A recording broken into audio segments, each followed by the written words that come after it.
വയനാട് ഉരുൾപൊട്ടലിൽ ഒഴുകിപ്പോയവരെ കണ്ടെത്താനുള്ള തെരച്ചിലിനിടെ സൂചിപ്പാറയിൽ കുടുങ്ങിയ 3 യുവാക്കളെയും രക്ഷപ്പെടുത്തി. സൂചിപ്പാറ വെള്ളച്ചാട്ടത്തിന് സമീപത്തെ പാറയിലകപ്പെട്ട മലപ്പുറം സ്വദേശികളെ എയർലിഫ്റ്റ് ചെയ്താണ് രക്ഷപ്പെടുത്തിയത്.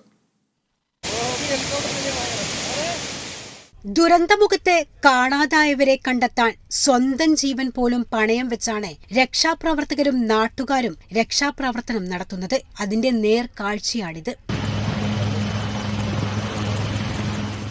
മലപ്പുറം പോത്തുകല്ല് സ്വദേശികളായ സാലി, റിയാസ്, മുഹസിൻ എന്നിവരാണ് സൂചിപ്പാറ വെള്ളച്ചാട്ടത്തിന് സമീപം പാറയിൽ കുടുങ്ങിയത്. ഇതിൽ ഒരാൾ മറുകരയിലേക്ക് നീന്തിയെത്തി. മറ്റ് 2 പേരെ എയർലിഫ്റ്റ് വഴിയാണ് രക്ഷപ്പെടുത്തിയത്. വനത്തിൽ കുടുങ്ങിയതറിഞ്ഞ് ആദ്യം പോലീസിന്റെ സംഘമാണ് രക്ഷയ്ക്കായി എത്തിയത്. വടം ഉപയോഗിച്ച് യുവാക്കളെ രക്ഷപ്പെടുത്താൻ ശ്രമിച്ചെങ്കിലും സാധിച്ചില്ല. പിന്നീട് നീണ്ട ശ്രമം. പുഴയിലെ ഒഴുക്ക് ശക്തമായതുകൊണ്ട് തന്നെ അപകട ഭീഷണിയുള്ള സ്ഥലത്താണ് 3 പേരും കുടുങ്ങിയത്. രക്ഷപ്പെടുത്തിയ 3 പേർക്ക് വൈദ്യസഹായം നൽകി. ദുരന്തമുഖത്ത് സജീവ സാന്നിധ്യമായിരുന്നു 3 പേരും. പരിശോധനയ്ക്ക് ശേഷം ഇവർക്ക് ആരോഗ്യ പ്രശ്നങ്ങളൊന്നും തന്നെയില്ലെന്ന് അധികൃതർ അറിയിച്ചു. Kerala vision news, Wayanad.